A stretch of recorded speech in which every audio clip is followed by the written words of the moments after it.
때는 2081년, 마침내 모든 사람이 평등해졌습니다. 213번의 헌법 개정을 통해 완벽하게 평등한 세상을 구현하였습니다. 어느 누구도 다른 사람보다 더 똑똑하지 않았고, 어느 누구도 다른 사람보다 잘생기지 않았습니다. 어느 누구도 다른 사람보다 더 강하거나 빠르지 않았습니다. 이 철저한 평등은 평등관리국 요원들이 이뤄낸 성과였습니다. 평균 이상의 지능을 가진 사람들은 좋은 지능에 불이익을 주는 수신기를 귀에 꽂고 다녀야 했습니다. 이들이 두뇌를 써서 불공정한 우위를 점하지 못하도록 정부는 약 20초마다 날카로운 잡음을 쏘아 보냈습니다. 14살의 해리슨 버거로는 매우 똑똑하고 잘생기고 재능이 많은 아이여서 누구보다 무거운 장비를 쓰고 다녀야 했습니다. 그저 작은 수신기를 귀에 꽂고 다니는 정도가 아니라 커다란 이어폰과 두꺼운 안경을 쓰고 다녀야 했습니다. 또한 잘생긴 얼굴을 가리기 위해 코에 빨간 고무공을 끼고 눈썹을 밀고 하얀 이에는 검은 캡을 씌우고 군데군데 덧니도 심어야 했습니다. 그리고 육체적 힘을 상쇄하기 위해 몸에 무거운 고철을 두르고 걸어 다녀야 했습니다. 해리스는 평생 140kg에 달하는 무게를 짊어지고 다녔습니다. 그러던 어느 날 해리스는 평등관리국의 평등주의 압제에 맞서 저항하고자 과감히 온갖 장비를 벗어 던졌습니다.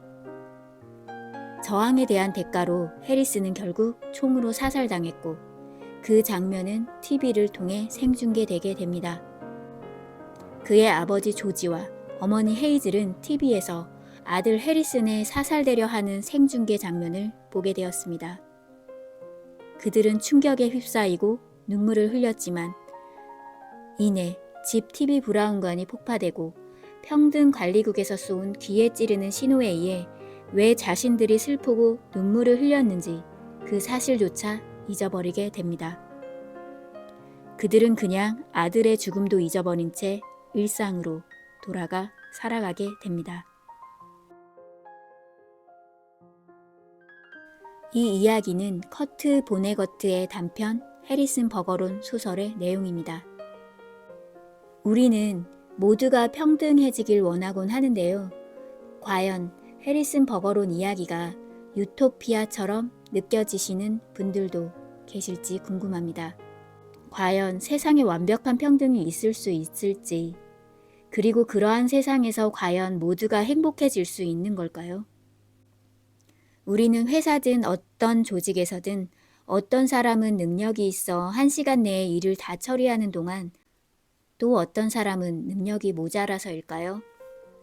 어떤 사람은 1시간이면 처리하는 일을 이틀에 걸쳐서도 처리 못하는 사람이 있습니다.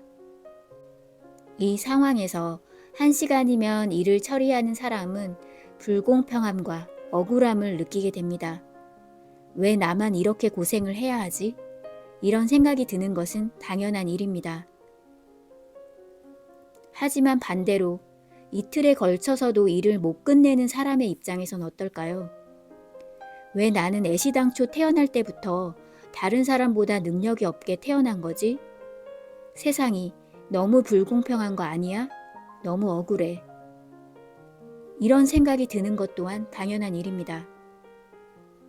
공정하다, 평등하다는 것은 어떤 의미일까요? 기회의 평등? 아니면 해리슨 버거론 이야기처럼 모두가 똑같은 조건을 부여받아야 하는 것이 공정하고 평등한 것일까요? 대체 평등하다는 것, 공정하다는 것은 어떤 의미를 가지는 걸까요? 마이클 샌델 저스티스에서는 선천적인 재능의 공정함에 관한 롤스의 정의론을 다음과 같이 서술합니다. 롤스는 성공으로 향하는 길에 놓인 사회적, 경제적 장벽만 제거하면 누구나 재능이 선사하는 포상을 받을 자격이 있다는 능력주의 사회의 기본 전제에 의문을 제기하며 능력주의 시각을 비판하는데요. 롤스는 다음과 같이 말합니다. 우리는 초기 사회적 출발선을 당연하게 받아들일 자격이 없듯이 선천적으로 배분된 재능 역시 당연하게 받아들일 수 없다. 타고난 능력을 발전시키는 훌륭한 성격조차 당연히 자신의 공이라는 생각은 문제가 있다. 그러한 성격 형성에는 우리 노력의 결과라고 할 수 없는 어린 시절의 좋은 가정 환경과 사회 환경이 크게 영향을 미치기 때문이다. 자격이라는 개념은 여기에 적용되지 않는다. 성공한 사람들은 자신의 성공에서 이런 우연이 차지하는 부분을 흔히 관가한다고 합니다. 많은 이들이 동시대 사회가 높이 평가하게 된 자질을 어느 정도는 타고납니다. 자본주의 사회에서는 기업가 정신을 발휘하는 것이 도움이 됩니다. 관료 사회에서는 상사와 무난히 잘 어울리는 자질이 유리합니다. 대중민주주의 사회에서는 TV 화면을 잘 받는 것이 유리하고 짧고 별 내용 없는 우스개를 잘 지어내는 자질이 도움이 됩니다.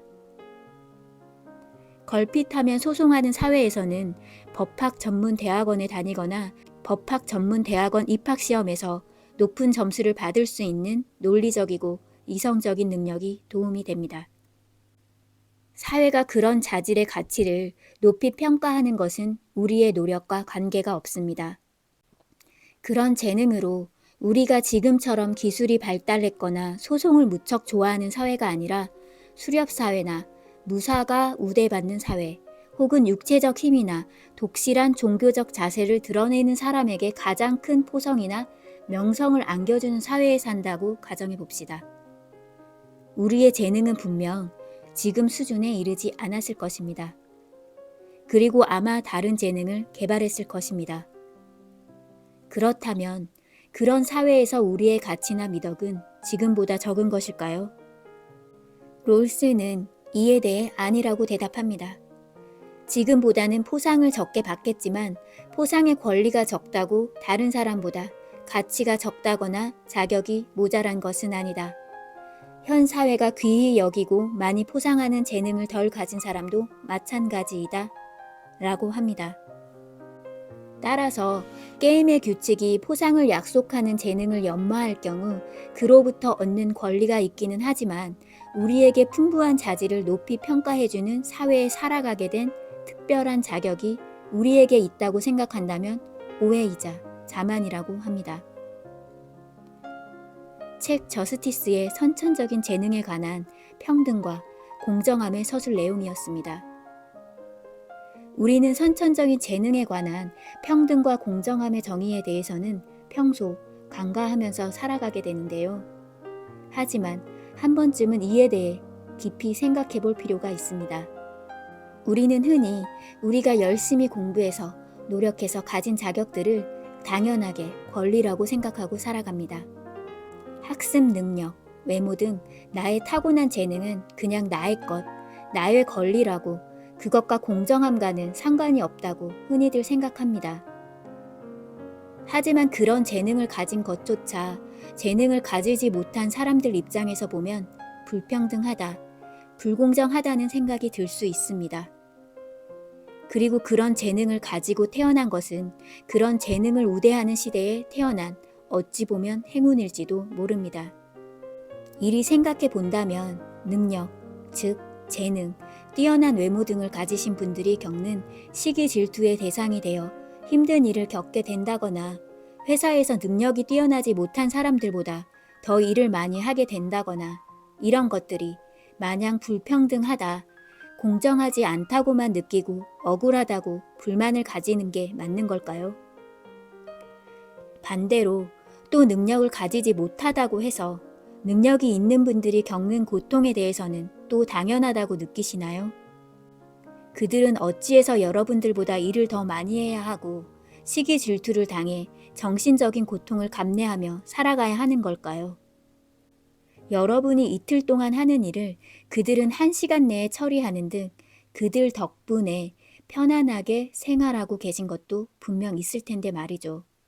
능력이 있든 없든 우리 모두는 삶에서 모두 불공정함을 겪고 살아갑니다. 우리는 사람인지라 모두가 똑같은 능력을 가진다는 것은 애초에 불가능한 일이니까요. 해리슨 버거론 이야기처럼 강제로 모두가 똑같이 능력을 가지고 살아가는 게 행복해지는 길은 아니란 것은 모두가 공감하리라고 생각됩니다. 누군가는 능력이 뛰어나지만 그 능력에 대한 공정한 대가를 받지 못한다거나 또 누군가는 시대가 바라는 재능을 가지고 태어나지 못해서 공정한 대우를 받지 못한다거나 칼로 자르듯이 어떤 것이 정의라 말할 수 있는 것은 없습니다. 즉 어떤 것이 옳다 하는 정답은 없습니다. 살아있는 생명체인 우리들이 모두가 똑같아질 수는 없습니다. 모두가 똑같아진다면 그 누구도 발전하지 못하고 도태되어 갈 테니까요. 그런데 간혹 능력 있는 분들은 그렇지 못한 사람들의 시기 질투, 더 나아가 그에 따른 공격으로 인해 실패를 겪게 되고 심하면 인생이 무너지는 경험도 겪게 됩니다. 서로가 행복해지려면 우리는 어떤 노력을 서로 해야 하는 걸까요? 능력 있는 분들은 조금은 겸손해져야 하고 능력을 가지지 못한 분들은 능력 있는 분들에게 너그러움을 가지고 살아가야 합니다. 이렇게 서로의 입장을 이해하며 불공정함의 격차를 줄여나가고 살아가는 게 가장 행복한 해결 방법이 아닐까 싶습니다.